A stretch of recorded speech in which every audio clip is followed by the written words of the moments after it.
Before you read a book, you probably want to know something about the author. Who wrote the book? What sort of person was he? You may even check out the person's credentials. Sometimes a friend or neighbor may recommend a book. Don't you usually take into consideration just what sort of books appeal to that friend or neighbor before you buy it? It's really nice to have a dear friend recommend a good book for you to read. Our dearest friend recommended a book for us to read. Let's find out about it. One day, as the disciples were talking to Jesus, they asked him to tell them about the future. When would he come again, and when would the world end? Jesus proceeded to outline what would happen in the future.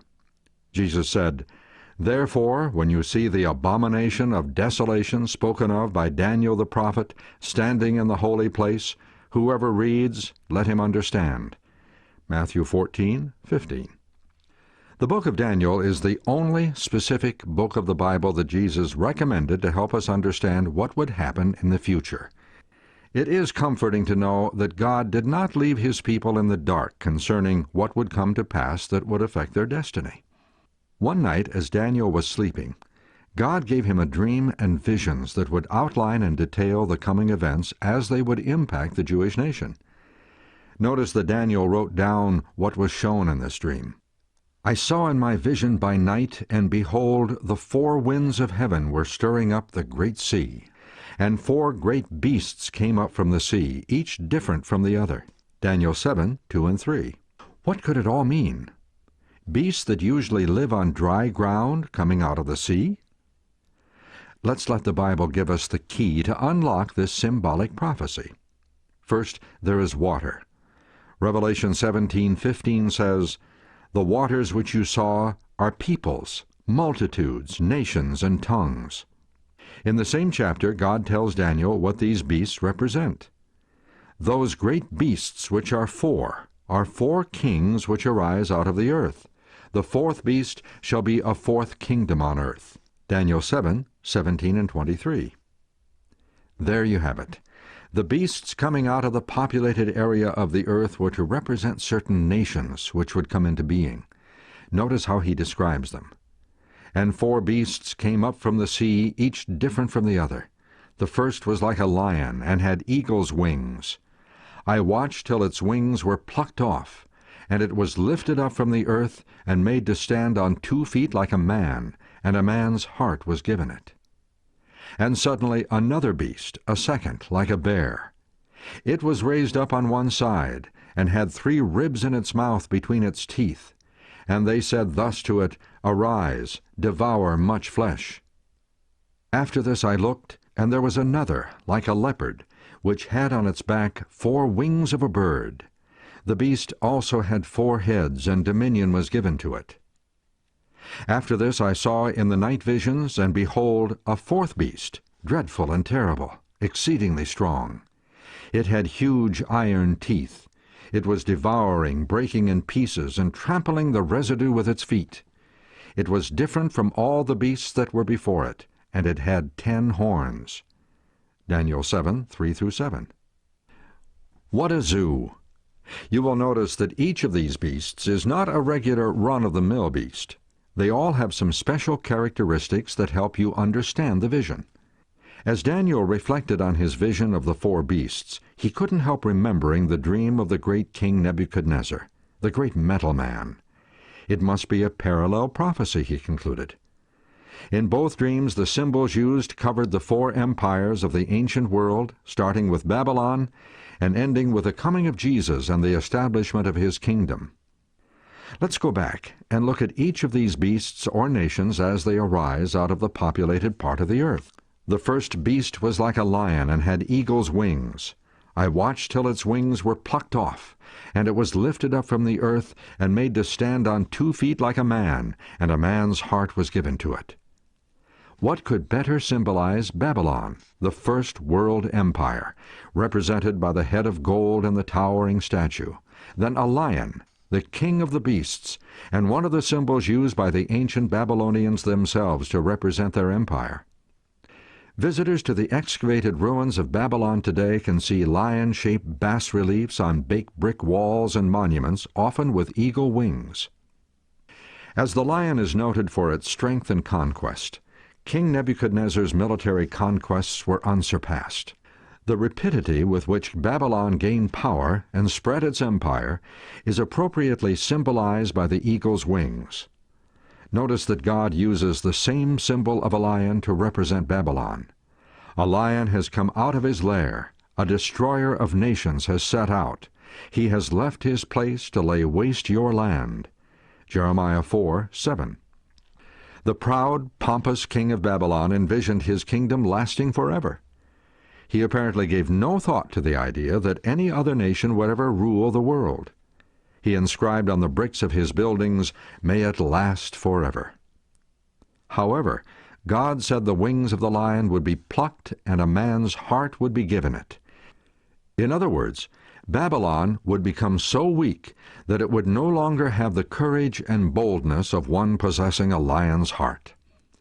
And that's exactly what happened. After King Nebuchadnezzar's death, Babylon decayed both morally and politically. During the reign of Belshazzar, Nebuchadnezzar's arrogant grandson, Cyrus the Mede laid siege to Babylon while Belshazzar foolishly feasted with his lords in the great banquet hall. As the bloodless hand etched those fiery letters of doom across the plastered wall, fear gripped every heart. The Bible says, "The king watched the hand as it wrote. His face turned pale, and he was so frightened that his knees knocked together and his legs gave way." Daniel 5:5 and 6. Truly, the heart of a lion was replaced by that of a man. The triumphant shouts of Cyrus's army could be heard above the terrified cries of Belshazzar's revelers, and that night, October 13th, 539 B.C., the Babylon kingdom, represented by the head of gold and the metal image and by the lion with eagle's wings in Daniel's dream, came to an inglorious end. The kingdom or empire, represented by the second beast, the bear, can be none other than the conquering nation of Medo-Persia, the same kingdom represented by the arms and chest of silver in the giant metal man. As Daniel watched the bear in his dream, he said, "It raised up itself on one side, and it had 3 ribs in the mouth of it between the teeth of it." Daniel 7:5. What does this part of the prophecy mean? As we study history, we discover that the Second Empire was a dual dynasty, or a coalition government. The Medes and the Persians were united into one empire. However, before long, the Persians became the dominant power in the dynasty. One side of this coalition was more powerful than the other. God had predicted this shift in power years before it took place. Daniel said that the bear had 3 ribs in its mouth between its teeth, but the Bible does not identify their meaning. However, most Bible scholars believe the 3 ribs represented Lydia, Babylon, and Egypt, the 3 principal territories that were devoured by the Medo-Persian armies. The Persian Empire ruled for 2 centuries, but ferocious and strong as it may have been, God revealed to Daniel in the dream that another beast or kingdom would arise.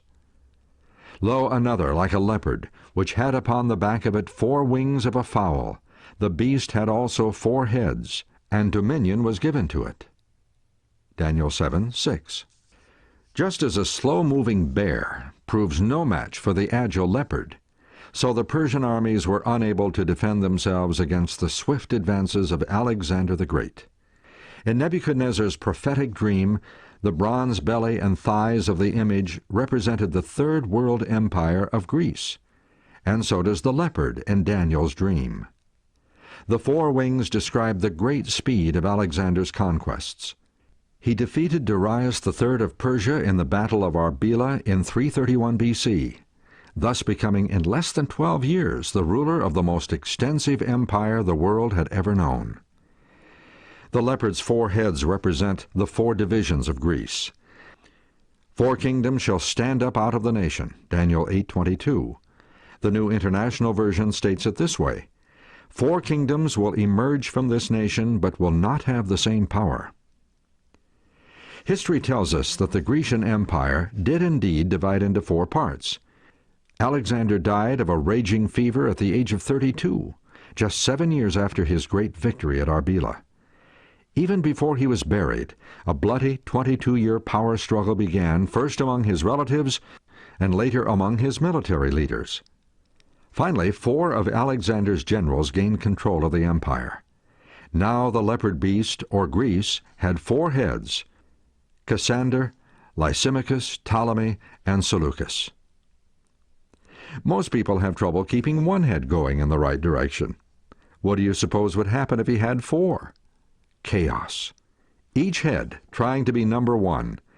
That's exactly what happened to the Greek Empire. Alexander's 4 generals were greedy, ambitious men who wanted to obtain the throne. Each one whetted the sword against the other, and the empire went down in a tangle of strife. Alexander the Great, page 494. The unrest and strife continued among the 4 parts of the empire till finally, on June 22, 168 B.C., at the Battle of Pydna, perished the empire of Alexander the Great, 144 years after his death. History of Rome, Book 3, Chapter 10. But what about the 4th nondescript beast that Daniel said would rise to power after the Greek Empire? The angel told Daniel that this 4th kingdom would be different from the other kingdoms. The beast representing it was extremely powerful, and it had enormous iron teeth that destroyed its prey. Here is pictured a cruel, vicious power. A more fitting description of the rise of the Roman Empire could hardly be found. It was more ruthless and brutal than all the previous empires, sometimes annihilating whole nations. When it didn't destroy or subjugate a people, it used them as slaves or sold them into slavery. Daniel's monstrous beast had iron teeth, while the 4th kingdom in the metal image was represented by iron legs. Daniel was intrigued by this nondescript beast, and especially by its 10 horns. He said, "I considered the horns, and behold, there came up among them another little horn, before whom there were 3 of the first horns plucked up by the roots." Daniel 7:8. The angel told Daniel that 10 horns out of this kingdom are 10 kings that shall arise. Daniel 7:24. No doubt Daniel's mind flashed back to the great metal image with the 10 toes, representing the 10 divisions of the Roman Empire, accomplished in A.D. 476 by the barbaric tribes of northern